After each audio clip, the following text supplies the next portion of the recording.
సుధాకర్ రెడ్డి గారు, నారాయణ రెడ్డి గారు, రవిచంద్ర గారు, అనంతరాములు గారు, యాదగిరి గారు, వేణుగోపాలస్వామి గారు, నేను కొంచెం ఆలస్యంగా రావడం వలన నర్సిరెడ్డి గారు, సుధాకర్ రెడ్డి గారు మిత్రులు మాట్లాడేది వినలేకపోయారు. తెలంగాణ ఉద్యమంలో తొలి దశ, మలి దశ ఉద్యమాలకు సంబంధించి ఉపాధ్యాయ సంఘాల పాత్ర ఈ అంశాన్ని అనుకుని దీనిలో చర్చ పెట్టాలని వేణుకుమార్ గారు అప్పుడు అన్ని సంఘాలన్నీ పిలిస్తే బాగుంటుందని కూడా సజెస్ట్ చేయడం జరిగింది. ముఖ్యంగా తెలంగాణ ఉద్యమంలో ఉపాధ్యాయుల పాత్ర చాలా ఉంది. సంఘాల పాత్ర ఎంత అనేది మనం చర్చించుకుంటున్నాం. ఉపాధ్యాయుల పాత్ర, సంఘాల పాత్ర, అలాగే ఉపాధ్యాయుల యొక్క పరోక్ష పాత్ర.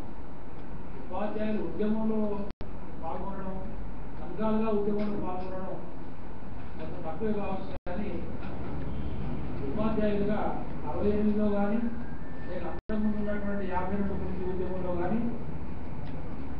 56లో కానీ 68, 72 మధ్య కాలంలో కానీ 96 తర్వాత ఇప్పటిదాకా కానీ పరోక్ష పాత్ర చాలా ఉంది.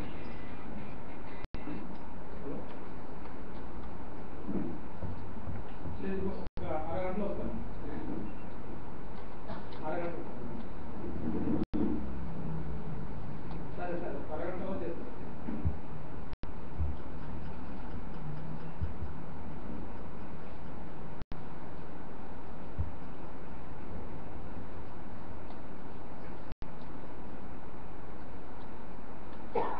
తెలంగాణ ఉద్యమంలో వాస్తవానికి 69, 68 సంవత్సరాలు తీసుకున్నట్లయితే తెలంగాణ కంటే కూడా తెలంగాణ సేఫ్ గార్డ్స్ ఉద్యమంగా అది ప్రారంభమైంది. తెలంగాణ సేఫ్ గార్డ్స్ ఉద్యమం, దానిలో ఉపాధ్యాయులు ఎస్టీయూ కావచ్చు లేక ఉపాధ్యాయులందరూ కూడా పాల్గొన్నారు. ఎన్జిఓస్తో ఎస్టీయూ ఉద్యోగ సంఘం, ఎన్జిఓస్, అలాగే ఉపాధ్యాయ సంఘంగా ఎస్టీయూ. ఆనాడు కూడా 56 రోజులు తర్వాత ఎక్కువ సమ్మె కూడా జరిగింది. తెలంగాణ సేఫ్ గార్డ్స్కి సంబంధించినటువంటి సమ్మె అంటే గతంలో తెలంగాణను ఆంధ్రాను కలిపినప్పుడు ముఖ్యంగా పే స్కేల్స్లో వచ్చినటువంటి తేడాలను సరిచేయడానికి తెలంగాణ ఉపాధ్యాయులకు నష్టం కలిగించింది కాబట్టి వాళ్ళకేమో 35 to 65 ఉంటే వీళ్ళకేమో 54 to 98 అనుకుంటే రెండింటిని తొలగించి మధ్యలో 42 to 54 చేసింది. అంటే ఆంధ్ర వాళ్ళకు లాభం కలిగించి తెలంగాణ వాళ్ళకు నష్టం కలిగించి సమానం చేయడం అనేది చాలా పెద్ద. దానికి మీకు గతంలో ఉన్నటువంటి పేరు మేము పునరుద్ధరిస్తాము, సేఫ్ గార్డ్స్ ఇస్తామని ఉపాధ్యాయులు చెప్పడము.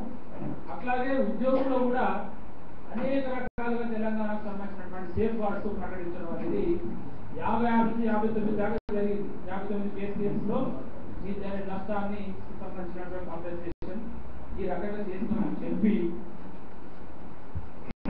అప్పటి నుండి దాదాపుగా 10 సంవత్సరాలు 69 వచ్చే వరకు కూడా వాటిని సరిచేయకపోవడంతో చాలా అసంతృప్తి అనేది పెరిగింది. ఈ అసంతృప్తి పెరగడము తెలంగాణ ఉద్యమానికి ఉపాధ్యాయులు కానీ ఉద్యోగులు కానీ ఎందుకు రావడం జరిగింది, లేక విద్యార్థులకు రావడం జరిగింది అనే విషయాన్ని మనం గమనంలోకి తీసుకుంటే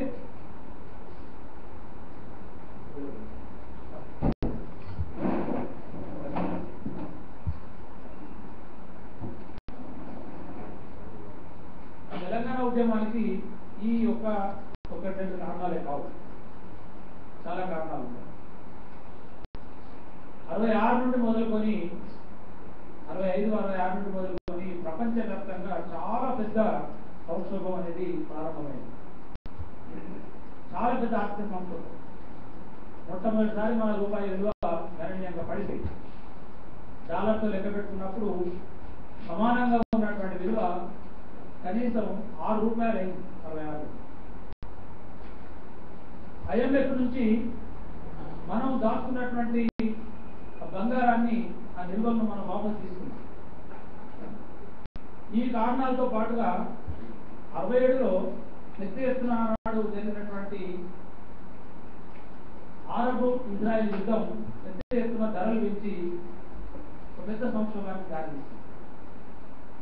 ఇవన్నీ కూడా వీటి ప్రభావంతో ముఖ్యంగా తెలంగాణలో ఉన్నటువంటి యువత నిరుద్యోగం కావచ్చు, ఉన్నటువంటి సీట్లు దొరకకపోవడం కావచ్చు, లేక అనేక కారణాల రీత్యా చాలా పెద్ద ఎత్తున ఒక అప్సర్జీ అనేది మనం చూస్తాం.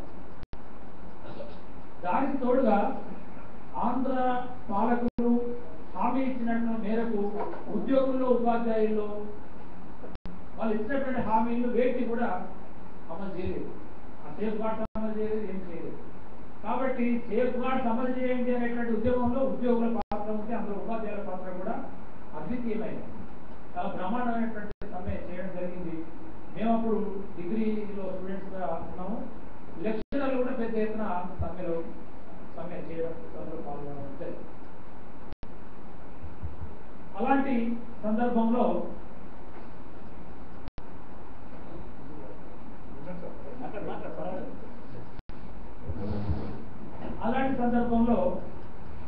ఉపాధ్యాయుల పాత్ర అనేది మనం దాన్ని చూసినప్పుడు సంఘాలుగా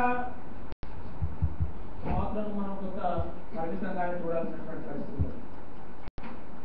ఈనాడు ఉన్నటువంటి చైతన్యం ఆనాడు లేదు కాబట్టి రాజకీయంగా ఈ సేఫ్ గార్డ్స్ మట్టుకు సమ్మెలు మట్టుకు చేయగలుగుతాం తప్ప తెలంగాణ అనేటువంటి డైరెక్ట్ గా అమలైనటువంటి స్థితి మొదలైతే ఆ తర్వాత కాలంలో తెలంగాణ డిమాండ్ను ఎత్తుకోవడం అనేది 69 ప్రారంభం నుంచి ముఖ్యంగా చాలా పెద్ద ఎత్తున కాల్పులు జరిగిన తర్వాత ధైర్యంగా అప్పుడు కూడా ఎత్తుకోవడం జరిగింది. 69 తర్వాత మనం తీసుకున్నట్లయితే కాలేజీ విద్యార్థులు అంటే కాలేజీ లెక్చరర్లు మనం ఒక ఓన్లీ ఉపాధ్యాయ సంఘాలంటే ఉపాధ్యాయులే కాకుండా మొత్తంగా హైయర్ ఎడ్యుకేషన్ కనుక చూసుకున్నట్లయితే యూనివర్సిటీలో ఉన్నటువంటి టీచర్స్ కానీ కాలేజీలో ఉన్నటువంటి టీచర్స్ కానీ ఆనాడు మరి అప్పుడే జూనియర్ కాలేజీలు ప్రారంభమైనాయి కాబట్టి జూనియర్ కాలేజీలో ఉన్నటువంటి లెక్చరర్స్ కానీ ఉపాధ్యాయులు కూడా వీళ్ళందరూ కూడా చాలా పెద్ద ఎత్తున భావజాల ప్రచారంలో చాలా పెద్ద పాత్ర కలిగి ఉన్నారనేటువంటి విషయాన్ని గుర్తుపెట్టుకోవాలి. ఈ సందర్భం ఎక్కడ చర్చ చేసినా ఏం చేసినా విద్యార్థులంతా కూడా జై తెలంగాణ అనగానే వెళ్ళండి మీరు తెలంగాణ ఉద్యమంలో పాల్గొనండి అనేటువంటి దీన్ని నేను ఒక పరోక్ష పాత్ర అనడం కన్నా ఉపాధ్యాయుల యొక్క కర్తవ్యాల్లో ఒక ముఖ్యమైనటువంటి భాగం ఆడడం బాగుంటుందని అనుకుంటున్నాను. ఉపాధ్యాయులు స్వయంగా సమ్మెల్లో ర్యాలీల్లో ధర్నాల్లో పాల్గొనడం కన్నా విద్యార్థులందరినీ కూడా ప్రోత్సహించి ఆ ఉద్యమంలో చూడడం జరిగింది. ఇది చాలా పెద్ద పాత్ర అని నాకు అనిపిస్తుంది. ఎందుకంటే ఆనాడు ఉపాధ్యాయులు కొంత భయం భక్తి ఉండేది. ఉపాధ్యాయులు ఏమనుకుంటున్నారు, కానీ ఉద్యమం న్యాయమైతే వెళ్ళాలి అనేది అందరూ కూడా అనడం జరిగింది. ముఖ్యంగా ఆ కాలంలో కూడా మిత్రులు అనంతరావు ఉన్నారు, ఎస్పీ లాంటి కానీ వీళ్ళ కానీ సంఘాలుగా ఎందుకు పాత్ర వహించలేదనే విషయాన్ని తీసుకున్నప్పుడు అవన్నీ కూడా ఎంతో అంతో ఒక లెఫ్ట్ భావజాలంతో ఉన్న కారణంగా సిపిఐ లేక ఆ తర్వాత సిపిఎం భావజాలంతో తర్వాత కాలంలో ఉన్నటువంటి సందర్భంలో మనం చూసినట్టయితే ఈ విశాలాంతం ఏర్పడడంలో మన పాత్ర ఉంది కదా, దీన్ని వెంటనే దీన్ని వేరు తెలంగాణ అంటే ప్రత్యేక తెలంగాణ అనడం బాగుంటుందా అనేటువంటి చర్చ అనేది సాగుతుంది. ఈ చర్చ చేసే క్రమంలోనే చాలా మంది లెఫ్ట్ భావజాలం తక్కువ ఉన్నటువంటి వాళ్ళు, ఆ ప్రభావం తక్కువ ఉన్నటువంటి వాళ్ళు వెంటనే తెలంగాణ ఉద్యోగంలోకి వచ్చేవాళ్ళు, లెఫ్ట్ భావజాలం బలంగా ఉన్న వాళ్ళు కొంత చర్చించే వాళ్ళు, ఆలోచించేవాళ్ళు. 72లో జై ఆంధ్ర ఉద్యమం ప్రారంభమైన సందర్భంలోనే 64, 65 నుండి కమ్యూనిస్ట్ పార్టీ చీలిపోయిన తర్వాత ఈయన ఆంధ్రలో కూడా ఏపీటీఎఫ్ కలిసి ఉంది. 72లో జయాంధ్ర ఉద్యమం వచ్చినప్పుడు ఈ జయాంధ్ర ఉద్యమంలో మనం పాల్గొనాలా వద్దా, దాన్ని సమర్థించాలా వద్దా అనేటువంటి చర్చ కారణంగానే మరి యూటీఎఫ్ ఏర్పడడానికి ఆనాడు ఒక ఆసన్న కారణంగా తయారైంది అనేటువంటి విషయాన్ని కూడా మనం ఈనాడు ఎట్లయితే తెలంగాణ పేరు మీద సంఘాలు ఏర్పడుతున్నాయో ఆనాడు కూడా యూటీఎఫ్ ఏర్పడడానికి అందులో ఏపీ యూటీఎఫ్ లో ఆనాడు ఆంధ్రప్రదేశ్ ఎలిమెంటరీ టీచర్స్ ఫెడరేషన్ లో ఒక తీర్మానం చేసింది. ఆ తీర్మానం ఏమిటి అంటే జయాంధ్ర అనేవాళ్ళు కానీ లేదా సమైక్య అనేవాళ్ళు కానీ సమైక్య రాష్ట్రం కోరుకునే వాళ్ళు కానీ ఎవరి ప్రచారం వాళ్ళు చేసుకోవచ్చు అనేటువంటిది గతంలో చేసిన. కానీ ఆ తర్వాత ఇక వాళ్ళకి అనేక రాజకీయ కారణాలు ఉన్నాయి, ఇతర కారణాలు ఉన్నాయి. ఈ కారణం ఇది ఇమ్మీడియట్ కారణంగా ఆనాడు మారి యూటీఎఫ్ను ఏర్పరచుకోవడం అనేది అంటే సంఘాలుగా ఏర్పడడానికి సంఘాలు చీలడానికి కూడా కారణమైనటువంటి ఆనాడు ఉద్యమం. కానీ ఇక్కడ మాత్రం లెఫ్ట్ ప్రభావం లేనటువంటి సంఘాల్లో ఉన్న వాళ్ళు వెంటనే తెలంగాణను ఉద్యమాన్ని అందుకున్నారు, ఉద్యమంలో పాల్గొన్నారు, చాలా సీరియస్ గా పాల్గొన్న సందర్భం ఉంది. లెఫ్ట్ భావజాలంతో ఉన్న వాళ్ళు మాత్రం కొంత ఆలోచించేటువంటి స్థితిలో కొంత లేట్ గానే ఉద్యమంలోకి రావడం జరిగింది. వచ్చిన తర్వాత మాత్రం చాలా సీరియస్ గా పాల్గొనడం ఇక సంఘాలు ఏదైతే ఉపాధ్యాయులుగా మన పాత్రను చూసినట్టయితే 52 మృత్యు ఉద్యమంలో జయశంకర్ కావచ్చు, కేశవరావు జాదవ్ కావచ్చు, వాళ్ళ ఆనాడు విద్యార్థులుగా ఉన్న ఆ తర్వాత కాలంలో 56 నాటికి ఆ తర్వాత కాలంలో ఉపాధ్యాయులుగా మారిన ఆ రకంగా కాలేజీలో ఉన్నట్టు కాలేజీ లెక్చరర్స్, కాలేజీ టీచర్స్ అంతా కూడా వ్యక్తిగతంగా పాల్గొన్నటువంటి సందర్భాలు కూడా మనం ఈ సందర్భంగా గమనంలోకి తీసుకోవాల్సిన అవసరం. ఎందుకంటే మన టాపిక్ ఉపాధ్యాయుల పాత్ర ఉంది, ఉపాధ్యాయ సంఘాల పాత్ర. ఆ తర్వాత మలిదశ ఉద్యమం కూడా ప్రారంభమైనటువంటి సందర్భంలో ఉపాధ్యాయ సంఘాలుగా వెంటనే స్పందించలేదు, కానీ ఉపాధ్యాయులుగా చాలా మంది స్పందించారు. 97లో వరంగల్ డిక్లరేషన్ సందర్భంగా ఆనాడు ఏపీటీఎఫ్ లో ఉన్నటువంటి చాలా మంది సభ్యులు అన్ని జిల్లాల్లో పెద్ద ఎత్తున కదిలి ఈ సమావేశాలు ఏర్పాటు చేయడము, తెలంగాణ భావజాలాన్ని వ్యాప్తి చెందించడము, తెలంగాణ కోసం పనిచేయడం అనేది జరిగినటువంటి సందర్భం. ముఖ్యంగా మాలాంటి వాళ్ళం తెలంగాణ జనసభను ఏర్పాటు చేయడం, అందులో మా మిత్రులు నారాయణ రెడ్డి గారు కరీంనగర్ జిల్లా కన్వీనర్గా ఉండేవారు. అట్లాగే ఏపీటీఎఫ్ లో ఉన్నటువంటి హనుమాన్ గారు మరి తర్వాత తెలంగాణ ఐక్య వేదికలోకి రావడం, మన తెలంగాణ జనసంఘంలోకి రావడం, అంటే తెలంగాణ సంఘాలు స్థాపించడం జరిగింది. ఉపాధ్యాయ సంఘాలుగా కాకుండా తెలంగాణ సంఘాలను స్థాపించి మొత్తం ప్రజానీకంలో తెలంగాణ భావజాలాన్ని వ్యాపింపజేయడం, ఆ తర్వాత ఉద్యమంలోకి తీసుకురావడం అనేది మనం చూస్తాం. మలిదశ ఉద్యమంలో మనం ముఖ్యమైనటువంటి ఏంటంటే జయశంకర్ కానీ, కేశవరావు జాదవ్ కానీ, ఇంకా ఇతర ఉపాధ్యాయులందరూ కూడా చాలా మంది యూనివర్సిటీల్లో, ముఖ్యంగా ఉస్మానియా యూనివర్సిటీలో ఉన్నటువంటి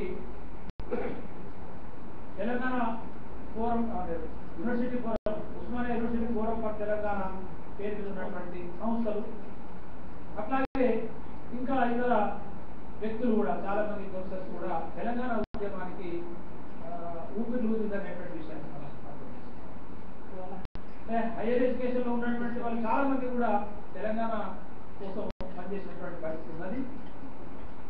ముఖ్యంగా ఈ తెలంగాణ ఉద్యమంలో పనిచేయడానికి వస్తున్నటువంటి విద్యార్థులను ప్రోత్సహించే దాంట్లో కూడా ఉపాధ్యాయుల పాత్ర, హైయర్ ఎడ్యుకేషన్ లో ఉన్నటువంటి ఉపాధ్యాయుల పాత్ర కానీ, మిగతా ఉపాధ్యాయుల పాత్ర కానీ చాలా. అంటే ఏ ఉద్యమంలో ఉపాధ్యాయుల పాత్ర ఉంటుంది, కానీ ఈ ఉద్యమానికి చాలా ఆ పాత్ర ఎక్కువగా ఉందనేటువంటి విషయాన్ని అయితే అప్పటి నుంచి ఇప్పటిదాకా ఈ మధ్య కాలంలో 2009 తర్వాత 2010-11 సందర్భంలో తెలంగాణ పేరు మీద ఉపాధ్యాయ సంఘాలు ఏర్పడుతున్నప్పటికీ కూడా ఇవి తెలంగాణ జేఏసీలో సభ్యత్వం తీసుకోకపోవడం కారణంగా, అందులో చేసుకోకపోవడం కారణంగా ఆ సందర్భంగా ఏర్పడేటువంటి సంఘాలు కొన్ని అయితే, ఉపాధ్యాయ సంఘాల్లో కూడా కొన్ని విభేదాల కారణంగా ఏర్పడేటువంటి సంఘాలు కొన్ని అయితే, తెలంగాణ పేరు మీద టీటీఎఫ్ లాంటి సంస్థలు ఏర్పడడం కూడా ఈ పరిణామాన్ని కూడా మనం గమనంలోకి తీసుకోవాల్సి వస్తుంది. కాబట్టి ఎట్లా ఏర్పడ్డా మరి సహాయ నిరాకరణ నాటికి ఈ సంఘాలన్నీ కూడా పెద్దగా ఏర్పడలేదు. కానీ మరి మిలియన్ మార్చ్ ఆ తర్వాత సకల జనుల సమ్మె నాటికి మాత్రం పెద్ద ఎత్తున ఇది ఏర్పడి సకల జనుల సమ్మెలో పాల్గొనడము, పెద్ద ఎత్తున పాల్గొనడము, అన్ని గ్రామాల్లో తర్వాత పట్టణాల్లో ఈ మొత్తంగా సక్సెస్ చేయడం అనేది మనం చూసినట్లయితే తెలంగాణ ఉద్యమం యొక్క వ్యాప్తి బాగా జరిగింది, ఇతర విషయాల్లో బాగా జరిగింది అనేటువంటి విధంగా ఉపాధ్యాయ సంఘాలు కానీ ఉపాధ్యాయులుగా కానీ మొత్తంగా తెలంగాణ ఉద్యమంలో వాళ్ళ పాత్రను మనం పరిశీలన చేసినట్టయితే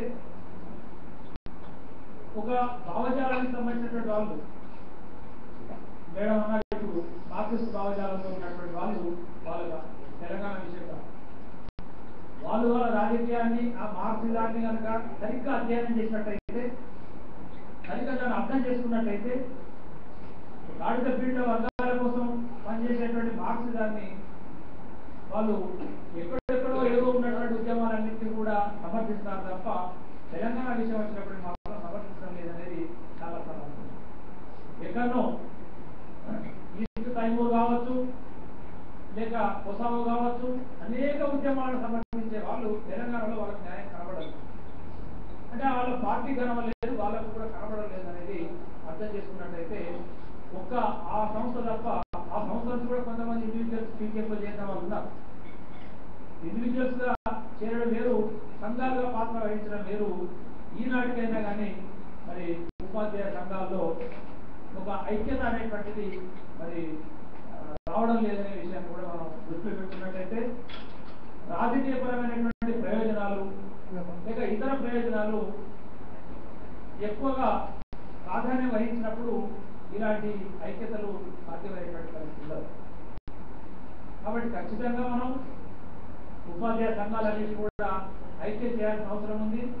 తెలంగాణ పేరు మీద ఏర్పడినటువంటి సంఘాలన్నీ కూడా ఇవాళ ఏదో టీఆర్ఎస్ దగ్గరనో లేకపోతే పొలిటికల్ చేసి దగ్గరనో అక్కడ తప్పాల్సినటువంటి అవసరం లేదు. ఎప్పుడు కూడా గతం నుంచి కూడా ఇప్పటిదాకా చూసినట్టయితే ఉపాధ్యాయ ఉద్యమం ఒక స్వతంత్ర ఉద్యమంగానే నడిచింది. ఏ సంస్థలు కూడా తీసిపోయే విధంగా నడిచినటువంటి కాదండి. కాబట్టి ఈనాటికైనా ఉపాధ్యాయ సంఘాలన్నీ కూడా ఆలోచించి తెలంగాణలో ఉన్నటువంటి ఉపాధ్యాయ సంఘాలు లేక తెలంగాణ కోసం తీర్మానాలు చేసినటువంటి అఖిల అంటే ఆంధ్రప్రదేశ్లో ఉన్నటువంటి ఉపాధ్యాయ సంఘాలు ఇప్పటికైనా వాళ్ళంతా కూడా కలిసి ఇక్కడ ఆంధ్రప్రదేశ్ అంతలో ఉన్నటువంటి టీసీఎఫ్ లాంటి సంస్థలు తీర్మానాలు చేస్తున్నాయి. కాబట్టి ఆంధ్ర ప్రాంతంలోనే తెలంగాణకు అనుకూలంగా ఉద్యమాన్ని నిర్మాణం చేసే అవకాశం ఉంటుంది. వాళ్ళు అక్కడ పనిచేయాలి. ఆ పని చేయకపోతే ఆ తీర్మానానికి అర్థం ఉండదు. అట్లాగే ఏ ప్రాంతంలోనైనా ఇక్కడైనా కానీ ఇక్కడ పనిచేసేటువంటి సంస్థలన్నీ కూడా ఒక రాజకీయానికి వచ్చి వాళ్ళందరూ కూడా ఐక్యమై తెలంగాణ కోసం పనిచేయడానికి ముందుకు రావాల్సిన అవసరం ఉంది. ఇందులో ముఖ్యంగా రెండు పాయలుగా ఇవాళ ఉద్యమం నడుస్తున్నారు. ఉద్యమం సాగించి పోరాటాలు సాగించి తెలంగాణ సాధించుకోవాలనేటువంటి ఒక ఆస్పెక్ట్ లో నడుస్తున్నటువంటి సంఘాలు అంటే సంస్థలు ఉన్నాయి. తెలంగాణ ప్రజాఫ్రంట్ కానీ లేకపోతే ఇతర ఉద్యమ సంస్థలు అనేక ఉన్నాయి. ఈ ఉద్యమ సంస్థలు ఇవాళ తక్కువ స్థాయిలోనే కనబడుతుండొచ్చు, కానీ వీటి ప్రభావం టీఆర్ఎస్ తో పోల్చినప్పుడు మెయిన్ స్ట్రీమ్ లో ఉన్నటువంటి ఉద్యమాన్ని చూసినప్పుడు తక్కువగా కనబడుతుండొచ్చు, కానీ మీడియా వీటి తక్కువ ఫోకస్ ఇస్తుండొచ్చు. కానీ వాస్తవానికి టీఆర్ఎస్ కానీ మిగతా పొలిటికల్ పార్టీలు కానీ చేస్తున్నటువంటి ఉద్యమాన్ని కనుక చూసినట్టయితే అసలు వాళ్ళు ఉద్యమం ఎన్నడూ చేయడం లేదనే విషయాన్ని మనం అర్థం చేసుకోవాలి. ఈ మొత్తంగా చూసినట్టయితే వాళ్ళు ఎన్నడూ కూడా ఉద్యమంలో లేరు. ఉద్యమానికి సపోర్ట్ చేయడమో, ఈ ఉద్యమానికి సంఘీభావం తెలపడమో, ఈ జరుగుతున్నటువంటి ఉద్యమానికి వాళ్ళు ఏదో రకంగా సహాయం చేయడమో పరోక్షంగా తప్ప రాజకీయ పార్టీలుగా ఉద్యమాన్ని ఎన్నడూ కూడా భుజాల మీద వేసుకొని వాళ్ళు పనిచేసినటువంటి పరిస్థితి లేదు. మనం చూద్దాం 2009 నుంచి కూడా చూద్దాం. ఓటీఎఫ్ అప్పుడు ఉద్యోగులు తీసుకునేటువంటి ఉద్యమానికి టీఆర్ఎస్ మిగతా పార్టీలను కూడా సపోర్ట్ చేశారు. 2009 డిసెంబర్లో కూడా ఏం జరిగింది? కేసీఆర్ నిరాకరించిన తర్వాత రాజకీయ పార్టీలు ఇచ్చినటువంటి ఏంటంటే ఒక బంద్ పిలుపులు ఇవ్వడం జరిగింది. వాళ్ళు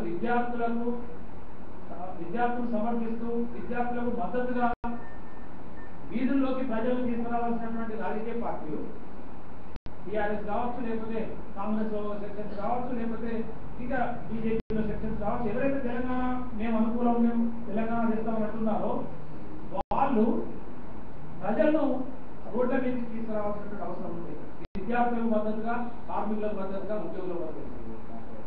ఆనాడు చేసింది విద్యార్థులు చేశారు, కార్మికులు సమ్మె చేశారు, అట్లాగే ఉద్యోగులు సమ్మె చేశారు, ఉపాధ్యాయులు కానీ మిగతా వాళ్ళు కానీ ఎక్కడెక్కడ బంధువులు సమ్మెలో పాల్గొన్నారు తప్ప రాజకీయ పార్టీలు పాల్గొనలేదు. ఇలాంటి సందర్భంలో